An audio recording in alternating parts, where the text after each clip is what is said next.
बिस्मिल्लाहिर्रहमानिर्रहीम।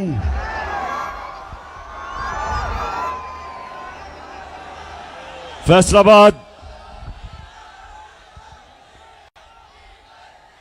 माशाअल्लाह सबको आज मैं खुशामदीद कहता हूं अपने नौजवानों को। यहां मेरी बहनें पहली दफा हमारे जलसों में, किसी भी जलसों में पहली दफा इस तादाद में पाकिस्तान की ख्वातीन भी शामिल हैं हमारी तहरीक में। यहां हमारे एमएनएज, एमपीज, वर्कर्स, नौजवान, यूथ और मैं यहां अपनी मसीह बरादरी को भी खुशामदीद कहता हूं। मेरे पाकिस्तानियों, मैं जब 2018 में इलेक्शन कैंपेन में जब मैं यहां आया फैसलाबाद, तो यहां बेरोजगारी थी, यहां टेक्सटाइल इंडस्ट्री बंद हो रही थी, हाउसिंग सोसाइटीज बनाई जा रही थी, टेक्सटाइल इंडस्ट्रीज बंद करके बेरोजगारी थी। और मैं अल्लाह का शुक्र अदा करता हूं कि हमारे 3.5 साल में यहां टेक्सटाइल इंडस्ट्री भी उठी, यहां रोजगार भी मिला, इर्द गिर्द किसानों के पहली दफा किसानों के पास इतना पैसा आया, उनकी फसलों के ऊपर उनको पैसा मिला। गन्ना जो किसान उगाता था और जो शुगर माफिया उसको पैसे नहीं देता था, हमने उनको पैसा दिलवाया, हमने टाइम पे कीमत दिलवाई। और जब पैसा गया देहात में, किसान ने अपनी जमीनों पे लगाया और पिछले 2 साल हमारे सबसे ज्यादा 4 बड़ी बड़ी फसलों की पैदावार हुई और कीमत भी मिली। आज जब मैं फैसलाबाद यहां पहले मैंने जलसा किया 2 महीने पहले, अब मैं फिर यहां हूं आपके पास। कभी भी सियासी जलसे 3-4 साल के बाद एक शहर में होते थे, उससे पहले नहीं होते थे।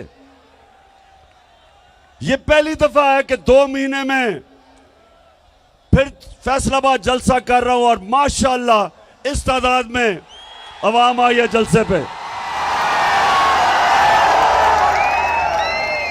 लेकिन मुझे अफसोस से कहना पड़ता है कि फैसलाबाद में इंडस्ट्री बंद हो रही है।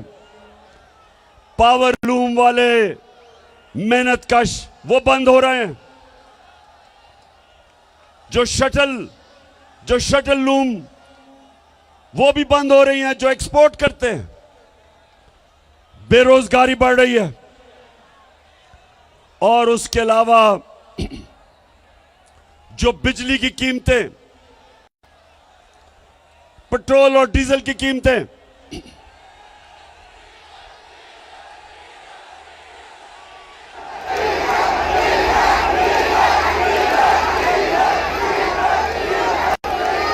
चार महीने के अंदर ये जो इंपोर्टेड हुकूमत जो बैरूनी साजिश के तहत इस कौम के ऊपर मुसल्लत की गई, 4 महीने के अंदर इन्होंने पाकिस्तान का बेड़ा गर्क करके रख दिया।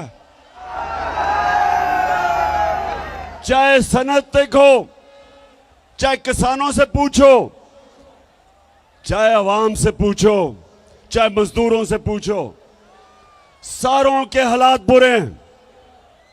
क्योंकि जो इंपोर्टेड हुकूमत थी वो सिर्फ एक मकसद के लिए आए थे, अपने करप्शन के केस बंद करने के लिए। तो मैं उसके ऊपर बाद में आऊंगा। मैं पहले जो पाकिस्तान में सैलाब आया हुआ है, अल्लाह ने हमें बड़े इम्तिहान में डाला हुआ है। 3 चीजें हमने करनी है आगे से। कि अगर इस मुल्क में सैलाब आए तो वो इतनी तबाही ना मचाए। नंबर 1, हमें डैम्स बनानी पड़ेंगी। मैं फख्र से कहता हूं कि 50 साल के बाद हमारी हुकूमत थी जिसने 10 डैमें बनाई, जिसमें 3 बड़ी डैम्स थी 50 साल के बाद। और हमने अभी और डैम्स की फिजिबिलिटीज बनाई हुई थी, और अगर 3-4 साल और मिल जाए हमें तो कभी भी इस तरह की तबाही, फ्लड्स नहीं मचाएंगे आने वाले वक्त में इंशाअल्लाह। तो सबसे पहले डैम्स बनानी है। नंबर 2, ये जो मौसम की तब्दीली है, इसके लिए जो हमने 10 अरब दरख्त लगाने का हमारा जो प्रोग्राम है, वो एक ही तरीका है कि हम ये जो क्लाइमेट चेंज है, मौसम की तब्दीली है, ये जो मौसम गर्म हो रहा है, एक ही तरीका है इसकी गर्मी कम करने का कि सारी कौम मिलकर आने वाली हमारी नस्लों को बचाने के लिए हम सब मिलकर शजरकारी करें। और इंशाअल्लाह वो हमारा दूसरा प्लान है। बेच के खाने वाले खुद हजम हो जाएंगे, खुद हजम हो जाएंगे, और पुश्तों से जो गद्दी बैठे सब भीड़ में मिल जाएंगे। अभी मैं आपको फैसलाबाद अभी बड़ी अच्छी अच्छी वीडियोस भी दिखाने लगा हूं।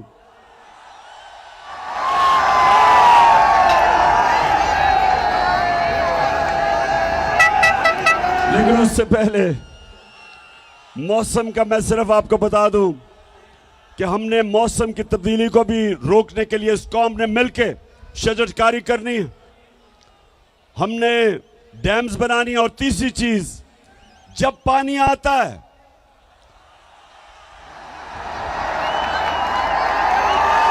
बारिश आता है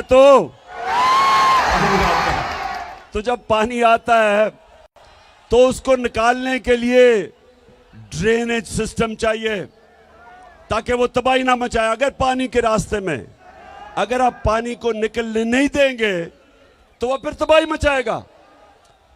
तो इसलिए ये भी अभी हमने ड्रेनेज सिस्टम ठीक करना है। जिस तरह दराए सिंध के साथ राइट बैंक और लेफ्ट बैंक कैनाल है जो बंद हैं, जिनको कब्जे हो गए हैं। कई कराची की तबाही है क्योंकि नालों के ऊपर लोगों ने कब्जे कर लिए हैं। तो इंशाल्लाह ये तीसरी चीज। और चौथी, इंशाल्लाह अगले इतवार को मैं फिर से टेलीथॉन करूंगा और खास तौर पे बैरून मुल्क पाकिस्तानियों से इंशाल्लाह अरबों रुपया आपको इकट्ठा करूंगा सैलाब के मुतासरीन के लिए। अच्छा, फैसलाबाद थोड़ी सी जरा संजीदा बातें देखें। फैसलाबाद वो शहर है, इंडस्ट्रियल सिटी है, पाकिस्तान का मैनचेस्टर है। अगर यहां हम अपनी सनत और सनतकारों की मदद करेंगे, वो सनतकारी करेंगे और सरमायाकारी करेंगे, फैक्ट्रियां बनाएंगे, नौकरियां मिलेंगी, मुल्क में दौलत में इजाफा होगा। और अब मुल्क जब एक्सपोर्ट करता है तो मुल्क के अंदर डॉलर आते हैं। तो नौजवानों, मैं चाहता हूं कि मैं आपकी तरबियत भी करूं और आपको तालीम भी दूं कि हमने अपने मुल्क को कैसे उठाना है, कैसे एक अजीम मुल्क बनाना है।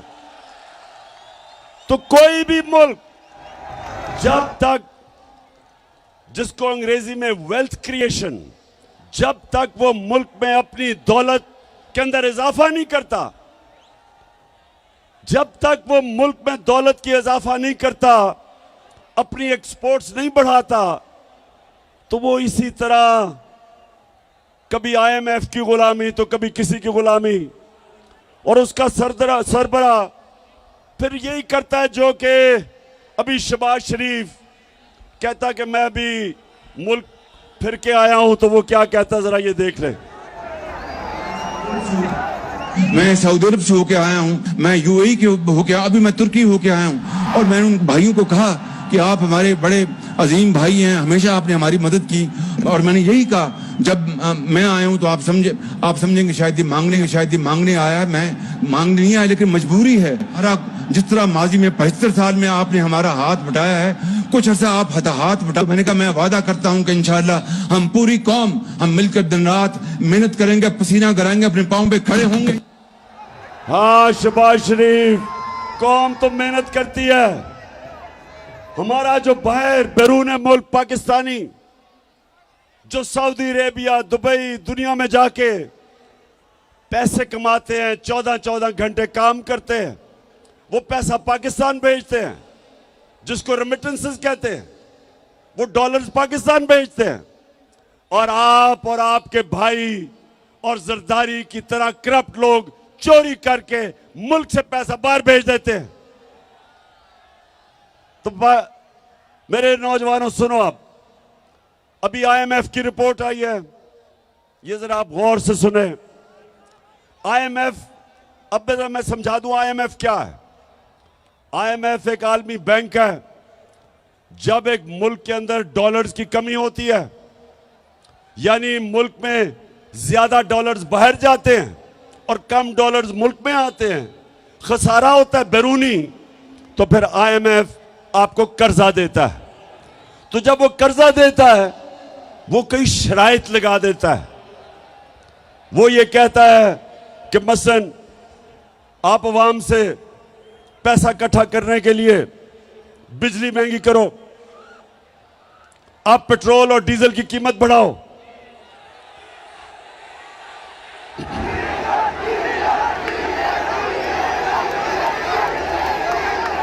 वो जोर लगाता है।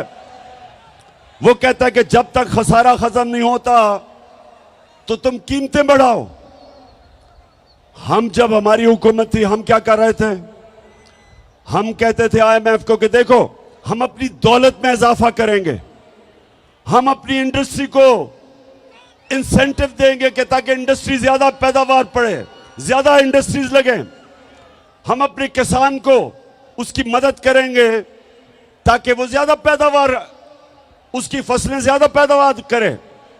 और जब ज्यादा पैदावार होगी, हमारी दौलत में इजाफा होगा, हम आपके कर्जे भी वापस कर देंगे और हम अपनी अवाम के ऊपर बोझ कम करेंगे। क्योंकि जब हमारा टैक्स बढ़ जाएगा, उस टैक्स से हम अवाम को सस्ती बिजली भी देंगे, सस्ता डीजल और पेट्रोल भी देंगे। तो हमने फैसलाबाद, गौर से सुनो, हमने पाकिस्तान की तारीख में सबसे ज्यादा टैक्स का पैसा इकट्ठा किया, क्योंकि हमने दौलत में इजाफा किया, हमें टैक्स ज्यादा मिला, हमने करप्शन कम की और तारीखी टैक्स इकट्ठा किया, जिसकी वजह से जब 4 महीने पहले पेट्रोल एक लीटर 150 रुपए का था, सिर्फ 4 महीने पहले आलमी मंडी में तेल तब $103 का था। और ये जरा सुन ले, नोट करें, ये $103 का आलमी मंडी में तेल था और हम आपको पेट्रोल 150 रुपए लीटर दे रहे थे। आज आलमी मंडी में तेल $96 है, कम हो गया, लेकिन आज आपको 236 रुपए लीटर पेट्रोल पड़ रहा है, क्योंकि हमने अपने पेट्रोल की कीमत नीचे रखी थी।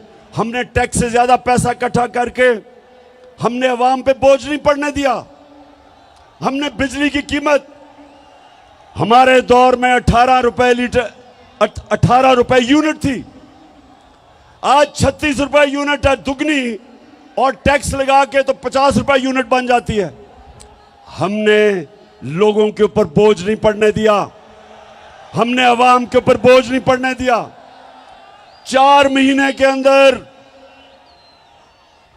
और तो छोड़ें, डीजल किधर गया, पेट्रोल किधर गया, बिजली किधर गई। आज आटा कराची के अंदर जो हमारे दौर में 20 केजी आटा 850 रुपए पे बिक रहा था, कराची में आज 2000 रुपए पे नहीं मिल रहा। तो ये कौन सी क़यामत आ गई कि 4 महीनों के अंदर महंगाई आसमान पे और माइशत जमीन पे। ये इन्होंने किया है इस इंपोर्टेड हुकूमत ने। और आईएमएफ क्या कह रहा है? आईएमएफ कह रहा है आगे भी हालात बुरे हैं। आईएमएफ ये कह रहा है कि आने वाले दिनों में अभी बिजली और महंगी होगी, करनी पड़ेगी पाकिस्तान को बिजली और महंगी। वो ये कह रहे हैं कि ये हुकूमत कमजोर तरीन हुकूमत है, यहां पॉलिटिकल स्टेबिलिटी नहीं, यहां सियासी इस्तेकाम नहीं। इसका मतलब कि सरमायाकारी नहीं होगी, इसका मतलब दौलत में इजाफा नहीं होगा, इसका मतलब हमारी मैशत सुकड़ती जाएगी, इसका मतलब बेरोजगारी बढ़ेगी, इसका मतलब फैक्ट्रियां बंद होगी, इसका मतलब कीमतें ऊपर जाएंगी, कीमतें ऊपर जाएंगी और बेरोजगारी बढ़ेगी। ये आईएमएफ ने रिपोर्ट दी है। तो मैं आज सवाल पूछता हूं कि सब जिन्होंने साजिश करके इन चोरों को हमारे ऊपर मुसल्लत किया था, आज कौम को जवाब दें कि तुमने किया क्या? गद्दारी की है कौम से।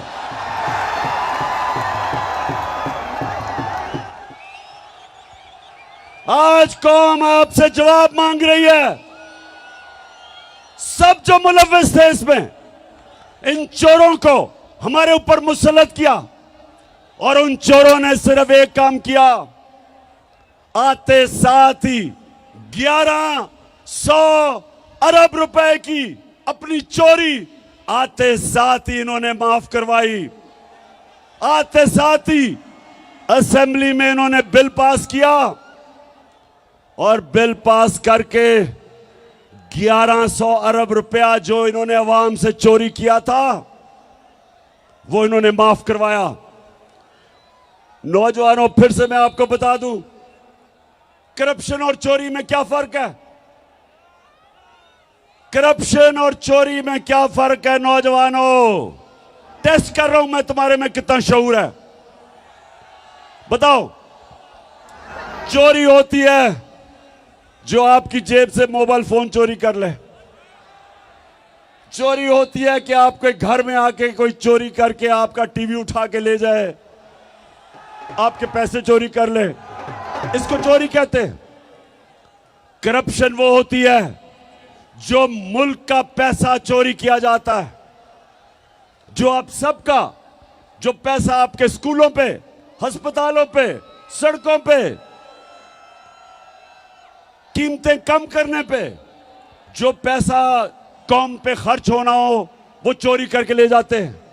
इसको करप्शन कहते हैं। और आईएमएफ ने एक और बात की, ये पहली दफा आईएमएफ ने ये बात की है कि एक बहुत बड़ी वजह कि पाकिस्तान के जो माशी हालात इतने बुरे हैं, जो हमारा दिवालिया निकला है, उन्होंने कहा एक बहुत बड़ी वजह हुकूमती करप्शन है। यह पहली दफा आईएमएफ ने कहा है।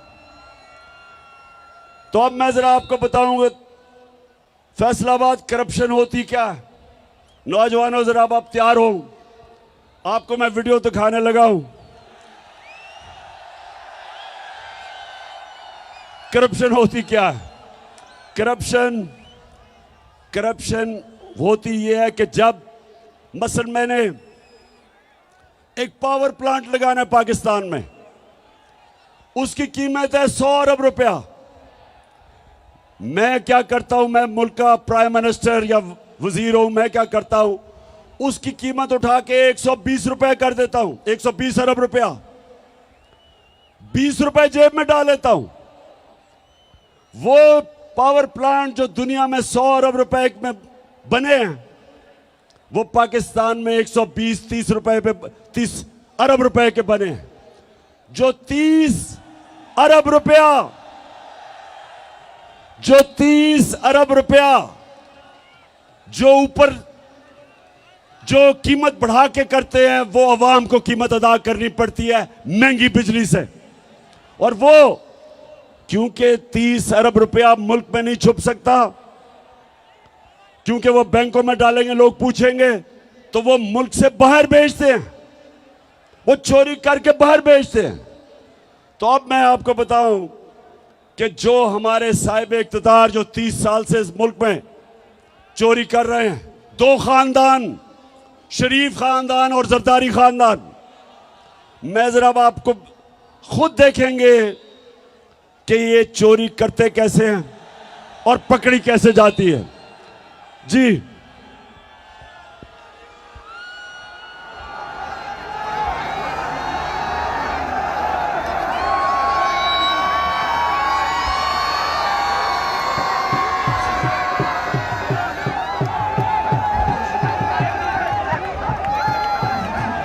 इतनी है कि आपको ये प्रॉपर्टी आप ले सकते हैं कि आपने मे फेयर के अंदर जो आपकी 4 अपार्टमेंट्स हैं उनकी 1 अरब से ज्यादा, 1 अरब रुपए से ज्यादा उनकी कीमत है। अब 4.5 अरब तक पहुंच गई है उनकी कीमत। आपने अपनी जो टैक्स में टोटल आमदनी बताई है 94 में 1.5 लाख रुपए है। मुझे ये बताएं कि आपने अरबों रुपए की मे फेयर में प्रॉपर्टी खरीदी कैसे? ना आपकी। अच्छा, ये आज से 10 साल पहले मैंने इनसे सवाल पूछा शरीफों से कि ये आपके पास लंदन में महंगी तरीन जगह, लंदन यूरोप की सबसे महंगी तरीन शहर है, उस शहर की सबसे महंगी तरीन जगह मेफेयर में मैं इनसे पूछता हूं तुमने किधर से ये पैसा आया? तो ये जरा अब मरियम बीबी का सुने। मुझे लगा कि आप लोगों को बेवकूफ नहीं बना सकते। मेरी सेंट्रल लंदन में प्रॉपर्टीज तो दूर की बात है, मेरी पाकिस्तान में भी कोई प्रॉपर्टी नहीं है। मैं अपने वालिद के साथ है और मुझे समझ नहीं आई कि मेरी और मेरी वालदा की और बहन भाइयों की प्रॉपर्टीज ये कहाँ से निकाल के ले आए हैं। मेरे नाम पाकिस्तान में कोई प्रॉपर्टी नहीं है, ये तो इंग्लैंड की बात है। सुन लिया, सुन लिया। ये मरियम को नहीं पता था कि एक हदीस है कि शैतान आपके गुनाह दुनिया में नशर कर देता है, कि आप जितना मर्जी गुनाह छुपाना चाहें शैतान दुनिया में नशर कर देता है।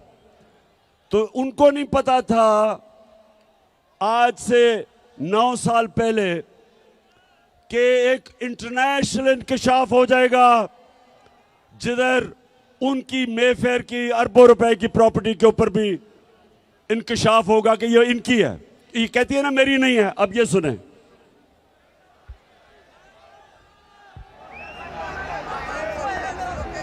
नवाज शरीफ, मरियम नवाज, हसन नवाज और हुसैन नवाज के बैरून मुल्क खुफिया असासों का इंकशाफ। पनामा लीक्स ने बैरून मुल्क खुफिया दौलत का भांडा फोड़ दिया। इंकशाफ हो गया। वो कह रही थी कि मेरी प्रॉपर्टी नहीं। अब ये उनके भाई साहब जब इंकशाफ हो गया तो 2016 में वो क्या कहते हैं, ये सुने। मैं इस बात को तस्लीम करता हूँ कि अल्हम्दुलिल्लाह पाक लेन के ऊपर जो अपार्टमेंट्स हैं वो अल्हम्दुलिल्लाह हमारे हैं। मैं इस बात को तस्लीम करता हूँ कि उनको ऑफशोर कंपनीज नेस्कॉल लिमिटेड और नीलसन लिमिटेड जो है उनको ओन करती हैं। और मैं आपको ये भी अर्ज करता हूँ उनको होल्ड कर रही है इस वक्त मरियम नवाज शरीफ, मेरी हमशीरा जो है। ठीक है जी, समझ गए? अब समझ गए? ये समझ गए कि करप्शन क्या होती है। यहां से पैसा चोरी किया, हुंडी हवाले से लंदन भिजवाया, उधर क्योंकि नवाज शरीफ अपने नाम पर ही लेना चाहता था, कंपनी बनाई, कंपनी की मालिका बनाई मरियम नवाज और उसके नाम पे 4 महंगे तरीन अरबों रुपए के लंदन में प्रॉपर्टी ले ली। अब ये क्यों कह रहे थे कि हमारी नहीं है? क्योंकि ये बता ही नहीं सकते कि किधर से पैसा आया कि इतनी महंगी प्रॉपर्टीज ले ले। अच्छा, अब जब ये सारा सामने आ गया तो लोगों ने मरियम से पूछा कि ये बताएं कि जनाब आपके पास पैसा किधर से आया। तो आप ये जरा सुने कि मरियम क्या कहती है, सुने जरा। हसन हुसैन के पास आज जो भी है वो उनके वालिद से उनको नहीं आया, वो वो कहते हैं ना, ये पैसा कहाँ से आ गया कि बच्चे इतनी छोटी छोटी उम्रों में अमीर हो गए और अरबपति हो गए। तो मुनीब वो एक अरबपति दादा के पोते हैं, उस अरबपति दादा के पोते हैं जो 1960s और 70s में पाकिस्तान का अमीर तरीन इंसान था। ये जो एसेट्स हैं, ये जो बिजनेस के लिए पैसा है, ये सारा दादा से डायरेक्टली बच्चों को ट्रांसफर हुआ। सुन लिया, ये सुन लिया। मरियम कहती है कि हमारा तो दादा इतना अमीर आदमी था कि हमारे पास तो ये पैसा दादे ने दे दिया। अच्छा, अब दादे ने दे दिया तो दादे का जो बेटा शहबाज शरीफ था वो ये क्या कहता है? मेरे खानदान को 22 खानदानों में शुमार नहीं होता था। मुझे इसके ऊपर बाइसे फख्र है कि मेरे वालिद का ताल्लुक एक गरीब किसान के घराने से था, हिंदुस्तान से। वो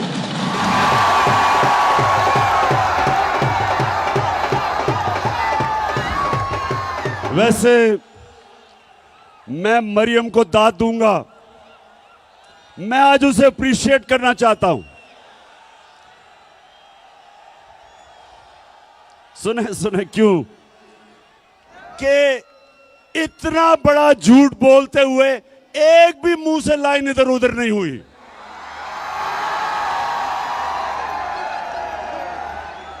यानी झूठों का बादशाह बना, इतने सीधे मुंह से मेरा तो दादा बड़ा अमीर आदमी था। वो या तो दादा कोई और था या शहबाज शरीफ। वो शहबाज शरीफ कहता है मेरा बाप गरीब आदमी था, वो कहती है मेरा दादा अरबपति था। अब ये मैं आपको क्यों दिखा रहा हूं? ये इसलिए दिखा रहा हूं मेरी कौम आप समझ जाओ कि 30 साल से आपके मुल्क को लूटा जा रहा है।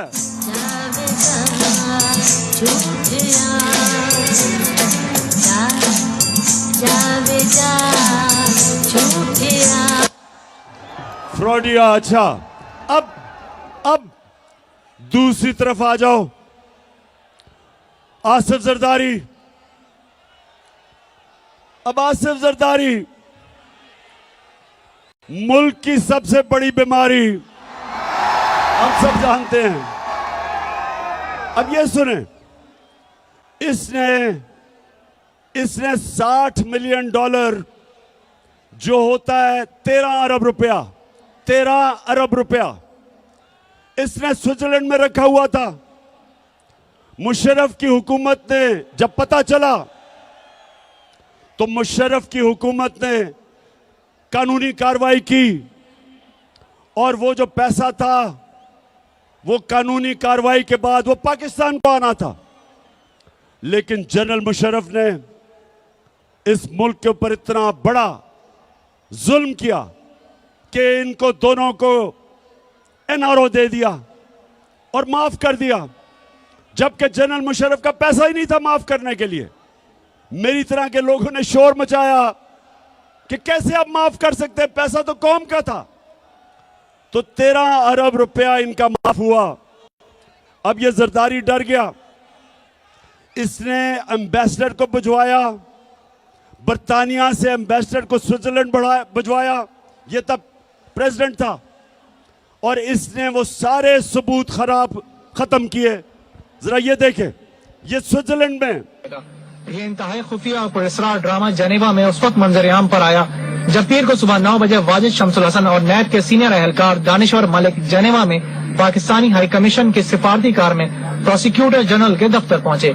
जराये के मुताबिक प्रोसिक्यूटर जनरल कई घंटों तक पाकिस्तानी हाई कमिश्नर और नैब के एहलकार को ये दस्तावेजात देने से मना करते रहे, क्योंकि इन दस्तावेजात को पाकिस्तानी सिफारत खाने की जानिब से कोई बाज़ाब्ता तौर पर वसूल नहीं कर रहा था। एनआरओ के बाद ये केस बंद कर दिए गए थे, मगर अब एनआरओ के खात्मे के बाद इस बात के मजबूत शवाहिद थे कि स्विस केस दोबारा खुल सकते हैं और ये शवाहिद पाकिस्तान की आला शख्सियत के खिलाफ इस्तेमाल हो सकते हैं। इत्तलाआत के मुताबिक जेनेवा में हुकूमत पाकिस्तान के साबिक वकील जैक पी से मुकदमात के असल सबूत वापस मांगे गए। जिस पर वकील ने ये कहकर सबूत वापस करने से इनकार कर दिया कि पाकिस्तान की एक आला शख्सियत इन मुकदमात में मुल्जिम है।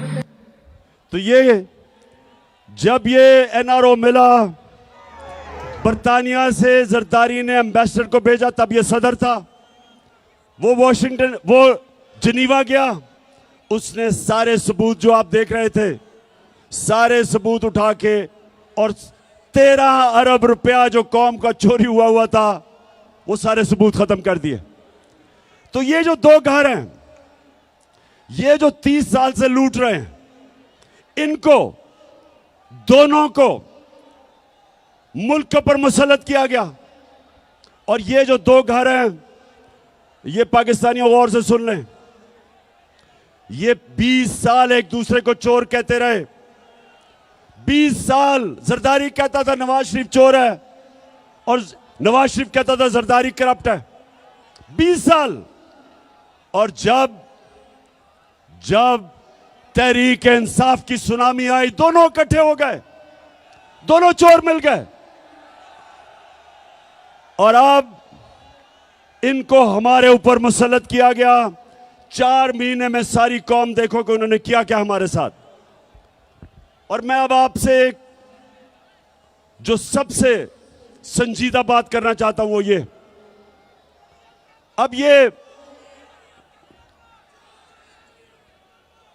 अब ये मुल्क को संभाल नहीं सक रहे, मुल्क के हालात बिगड़ते जा रहे हैं। IMF ने भी कह दिया है कि जब तक पाकिस्तान में सियासी इस्तेकाम नहीं होगा, मुल्क के हालात बिगड़ते जाएंगे, माशरत नीचे जाती रहेगी, बेरोजगारी बढ़ती जाएगी, महंगाई बढ़ती जाएगी और पाकिस्तान में इंतशार का डर है, ये IMF कह रहा है। तो सवाल ये होता है कि ये दोनों क्यों इलेक्शंस करवाने से डरते हैं? क्योंकि सिर्फ इलेक्शन की वजह से मुल्क में इस्तेकाम आएगा सियासी। तो ये क्यों डरते हैं इलेक्शन से? ये डरते आपकी वजह से हैं। इनको पता है कि जब इलेक्शन हुआ इनका नाम और निशान मिट जाएगा। और इसलिए एक ये वजह है। और दूसरी बड़ी इंपॉर्टेंट वजह है, पाकिस्तानियों सुनो, दूसरी वजह यह है कि नवंबर में नया आर्मी चीफ आने वाला है। और ये दोनों जरदारी और नवाज शरीफ, इनकी पूरी कोशिश है कि ऐसा आर्मी चीफ आए जो ये अपना कोई फेवरेट लेके आए। ये अपना आर्मी चीफ लाना चाहते हैं क्योंकि पैसा इन्होंने चोरी किया हुआ है। ये डरते हैं कि यहां कोई तकड़ा आर्मी चीफ आ गया, एक मुहिब्बे वतन आर्मी चीफ आ गया तो वो पूछेगा इनसे। तो इस डर से ये बैठे हुए हैं कि ये दोनों मिलकर अपना आर्मी चीफ अपॉइंट करेंगे। अब मैं सारे पाकिस्तानियों से पूछता हूं, फैसलाबाद, गौर से मेरी आप बात सुनो। ये दो जब इनको मुश्किल पड़ती है मुल्क से बाहर भाग जाते हैं। अरबों रुपया इनका मुल्क से बाहर।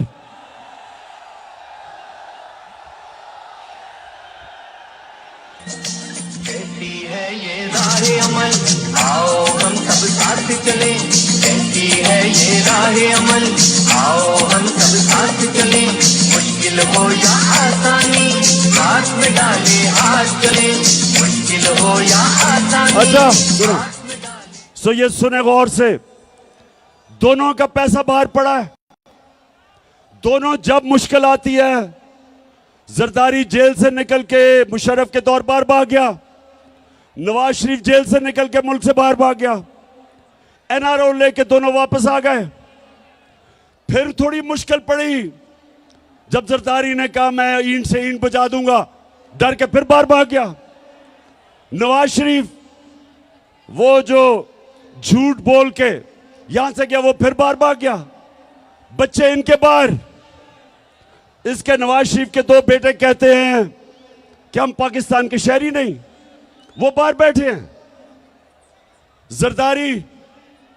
जरदारी वो आदमी है जिसने मेमो गेट के अंदर अमेरिकनों को कहा था, हुसैन हुकानी को उसने भेजा, एडमिरल मलन को, कि मुझे पाकिस्तानी फौज से प्रोटेक्शन चाहिए।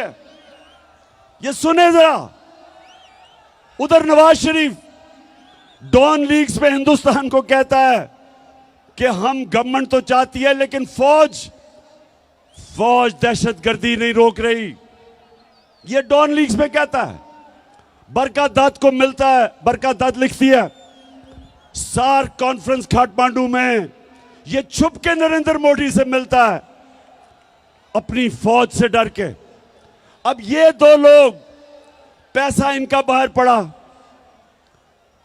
जो वहां की ताकतें जो इनको लेके आई, जिधर इनका पैसा पड़ा, ये उनके गुलाम हैं। तो मेरा सवाल यह है कि क्या आर्मी चीफ उनसे एनओसी लेके बनाएंगे? ये मैं सारी कौम के सामने समझता हूं कि ये सिक्योरिटी रिस्क है। ये दो वो लोग हैं जो मुल्क के गद्दार हैं।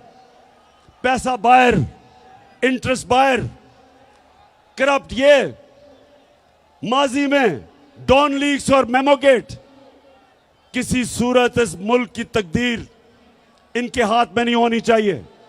इस मुल्क का आर्मी चीफ मेरिट के ऊपर होना चाहिए। जो सबसे मेरिट पे है उसको आर्मी चीफ बनना चाहिए।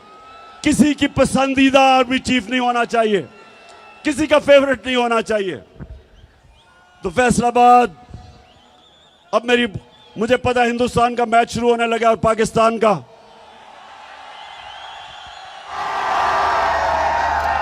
इसी स्टेडियम में हिंदुस्तान के खिलाफ अल्लाह ने मुझे बड़ी कामयाबी दी थी। आज भी हम सोचते हैं कि हमारी इंशाल्लाह टीम अच्छी करेगी। तो मैं फैसलाबाद आपसे आखिर में, देखें जिधर हमारा मुल्क खड़ा है, मैं नौजवानों को खास तौर पे आज कहना चाहता हूं, मेरे नौजवानों, आपने तैयार होना है मेरी कॉल के लिए। इस मुल्क की हकीकी आजादी के लिए आपने मेरे साथ खड़ा होना है। आप सब मुझे बताएं कि क्या जब मैं आपको कॉल दूंगा आप मेरे साथ निकलेंगे? माशाल्लाह और इंशाल्लाह। और मैं अपनी बहनों को भी खास तौर पे, क्योंकि हमारी ख्वातीन भी घरों में इनकलाब आ रहा है। दो तरह के इनकलाब होते हैं फैसलाबाद। एक इनकलाब होता है खूनी इनकलाब, जब ऊपर वो कब्जा कर लेती है एक ऐसी एलीट, एक ऐसा साहिब इक्तदार जो मुल्क का खून चूसते हैं। तो या उनको एक खूनी इनकलाब जो आयतुल्लाह ख़ुमैनी लेके आया था ईरान में, या वो खूनी इनकलाब से जाते हैं और या सारी कौम मिलके इलेक्शन के जरिए इनको खत्म करती है। तो हमने इंशाल्लाह, हमने जिसको सॉफ्ट रेवोल्यूशन कहते हैं, हमने सब ने मिलके इस मुल्क में ये जो कब्जा ग्रुप है इसको हटाना है। और आप सब ने मेरे साथ मिलना है। मैं हूं आपका कप्तान, आप है मेरी टीम।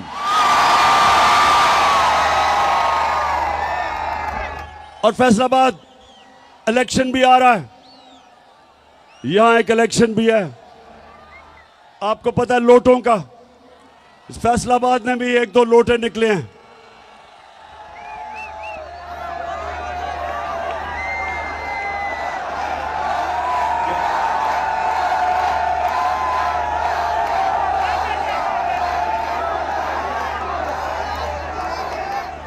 तो एक तो आप सब ने मेरे से वादा करना है हाथ खड़ा करके। अभी वादा क्या करना है कि कभी फैसलाबाद में लोटों को जीतने नहीं देना। और इंशाल्लाह जो मेरा इलेक्शन है यानी 108 जो मैं लड़ रहा हूं यहां से, आपने सब ने मेरी टीम बन के पूरी कोशिश करनी है। इंशाल्लाह हम ये इलेक्शन भी जीतेंगे, हम बड़ा इलेक्शन भी जीतेंगे और इंशाअल्लाह इस मुल्क को हकीकी तौर पे आजाद करके एक अजीम कौम बनाएंगे। इंशाअल्लाह वो कौम जिसका नारा था कि पाकिस्तान का मतलब क्या और मेरा तेरा रिश्ता क्या। और जब हमारा ईस्ट पाकिस्तान से रिश्ता टूटा, क्योंकि हम ला इलाहा इल्लल्लाह से पीछे हट गए, क्योंकि हमने ईस्ट पाकिस्तान के लोगों से इंसाफ नहीं किया। जब आप इंसाफ नहीं करते इंतशार होता है और अल्लाह का हुक्म है, अल्लाह का तो हुक्म है कि मेरी जमीन पे इंसाफ कायम करो। तो फैसलाबाद हमारा रिश्ता सारे पाकिस्तानियों का ला इलाहा इल्लल्लाह है और हमारा अल्लाह से वादा है ला इलाहा इल्लल्लाह के हम सिवाय अल्लाह किसी के सामने नहीं झुकते, ना अमेरिकनों के सामने झुकते हैं, ना पैसे के सामने झुकते हैं, ना खौफ के बुत के सामने झुकते हैं, ना लालच के सामने झुकते हैं।